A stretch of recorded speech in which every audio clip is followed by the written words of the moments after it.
Welcome back to Leeds Lately. Before we get into this one, if you are new here, make sure you hit that button down below if you enjoy football content in general, Leeds content, tactics, analysis, live streams, all that good stuff.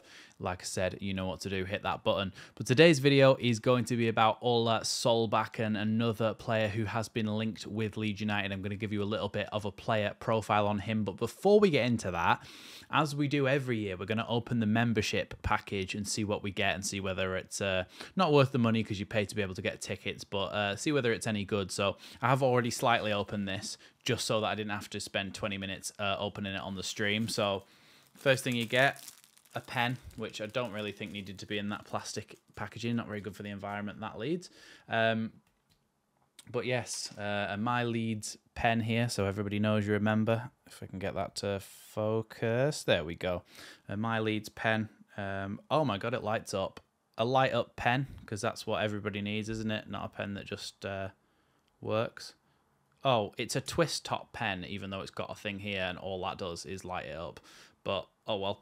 There's that, and then anything else in here? No, it's just this. My Leeds box with inside it. That does play Marching On Together because I have... my dad did tell me that about his, but I'm not going to play it because I might get copyright struck for it. Like a thermos flask type, cold keeping, warm keeping container here with the this season's peacock pattern on it, as you can see there. It's all right, might get used. Probably won't get used over this one though because it's very on brand. But yeah, that's what you get with the membership package for anybody wondering, anybody abroad in other countries who doesn't really have a reason to get one because you won't be able to get to any games. That's what you get in your membership package. Now, what we actually wanted to get down to though, Ola Solbakken. Now, Ola Solbakken signed for Roma only about 6 months ago. So he's actually only played 15 times for them. But before that, he played 91 games for Bodo Glimt, who I'm sure you'll have heard of through Champions League and Europa League and stuff like that. He scored 20 goals for them and assisted 24 times. So 44 goal contributions in 91 games. It's a goal contribution every other game. He's actually really, really good, and you can see why a team like Roma would have come in for him. In his time at Roma, he scored 1 goal, got 2 assists, but we're going to have a little look at the sort of player he is by having a look at his stats on FB Ref. And the first thing I want to do is what I usually do, which is to actually compare him to similar players, which FB Ref's feature does. Sort of players that we'll have all heard of, obviously being in England in the Premier League, is Brian Mbeumo. Apparently he's a little bit similar to Brian Mbeumo. Nikola Vlasic, who's played for Everton and West Ham, but has had his best time away from the Premier League. And then apparently Nonto as well, he's a similar player to. Then there's Morgan Gibbs White, Andreas Pereira, and a few others on that list. So from that, what I'm gathering and what I'm gathering from his other statistics, he's not a prolific goal scorer, at least not in the last 365 days compared to similar players. He's more of a player who's going to go and get you assists. Now, if we look at his goals and goal contributions, non-penalty XG, so chances basically that haven't come from penalties, 0.1 per 90, which puts him in the 4th percentile. So he is in the bottom 4% of all players who have basically taken any shots in the last 365 days in the top 5 leagues, which obviously comparing him to the top 5 leagues is pretty tough because he's only been there 6 months. So you do take this with a little pinch of salt. But when you actually look at his assists per 90, it's 0.31, which puts him in the 88th percentile. So the fact that he's able to get up there so much in terms of assists and stuff shows that he's a little bit of a more unselfish player, the sort of player who will try and get himself in opportunities where he can create chances for his teammates. His passing isn't fantastic from the standard stats that you get here. Passes attempted 33.92 per 90.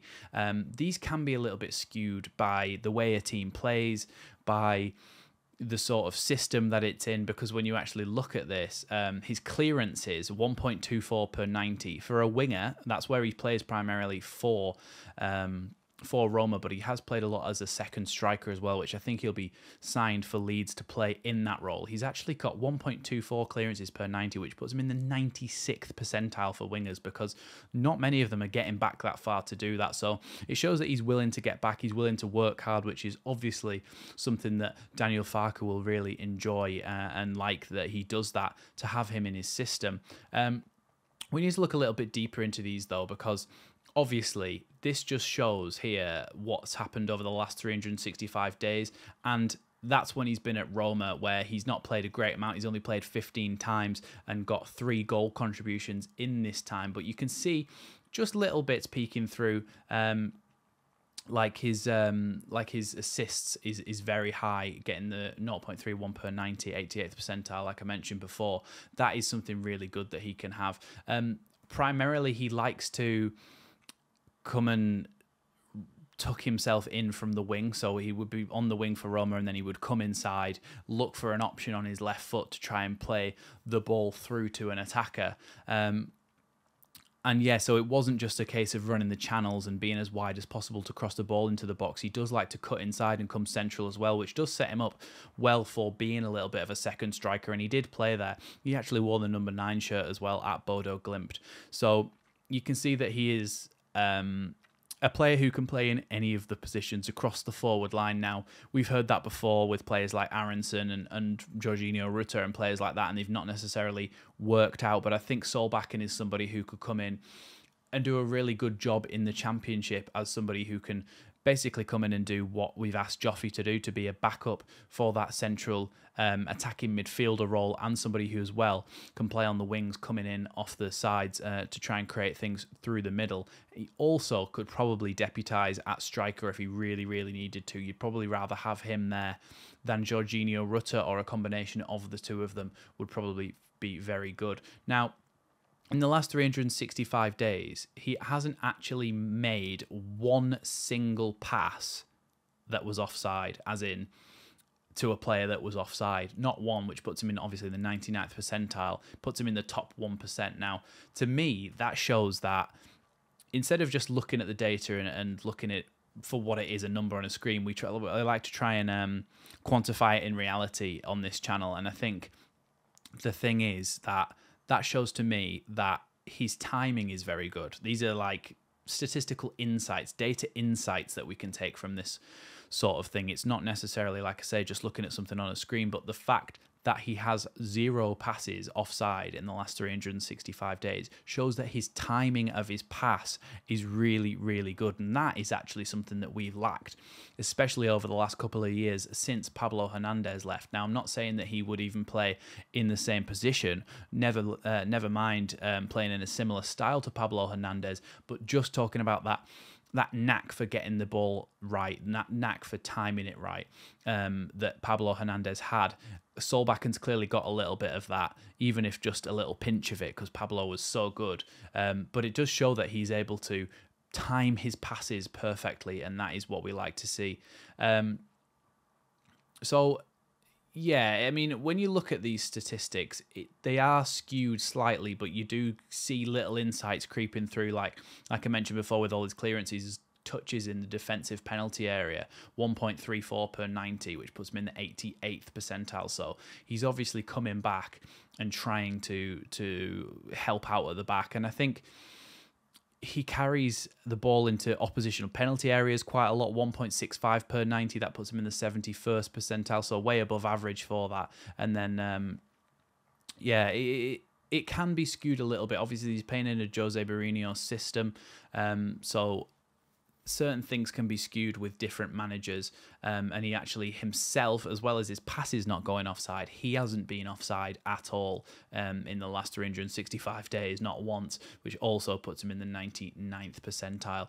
So you can see that these sort of insights give you an idea of what sort of player he is. So let's summarize. Let's sum him up then. So Solbakken is a player who has played primarily on the wing in the last year.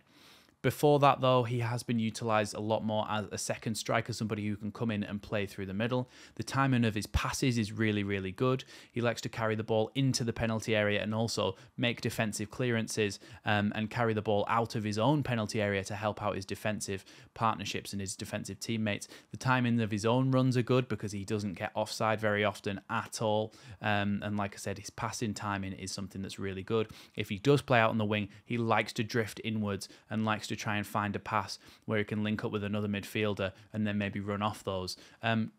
So I think one of the biggest things with Solbakken will be his link-up play, and I think he would do really, really well at Leeds United. Let's go back to a little bit of the basic statistics about him.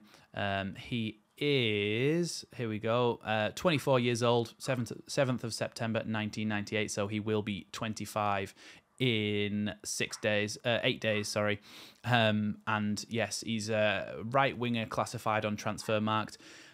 Valuation of 3.5 million euros, which Leeds probably would be expecting to play slightly more than that if it's not a loan. But the way things are in foreign football at the moment, you'd expect that if Roma can get a bit of money recouped for him after that amount of time, then yeah, potentially they would take that, especially if it's more in the region of £5 million, which you might expect them to ask, given that he only joined 6 months ago. So yeah, it's an interesting one, this. I don't know whether we actually will get him. If we do get him, it has to be tomorrow. We have to go out and get him. Like I said, when I said he comes in and tucks in onto his left foot, he is left-footed, so that does offer a slightly different dynamic to what some of our other attacking players have. The way that he opens up his body and the way that he passes the ball will be slightly different because he is left-footed. When he went from Bodo Glimt to Roma, that was actually a free transfer, and his market value was 3.5 million euros at the time. So if they got him for free and they get 5 million for him, it's probably a very good deal for them. And for us, 5 million for him, probably a no-brainer. Somebody who can play as a second striker, come in and do that role that we've asked Gelhardt to do, but probably a lot better than what Gelhardt's done so far, as we're expecting him to go out on loan. Now, I did a video yesterday about Gruev. Go and check that one out if you want to know a little bit more about him. He's now official, and it is deadline day tomorrow at 11 AM, I think. Or is it either 11 AM or 11 PM? Either way, you'll get a video from me tomorrow about the deadline day, and then potentially after that there'll be rating the transfer window, there'll be a match reaction this week and all that good stuff. So make sure you hit that button down below, become a member of the channel. We're trying to hit 7K, that's the next milestone, and 10K by the end of the season. So thanks for watching this one, and I'll see you next time on Leeds Lately.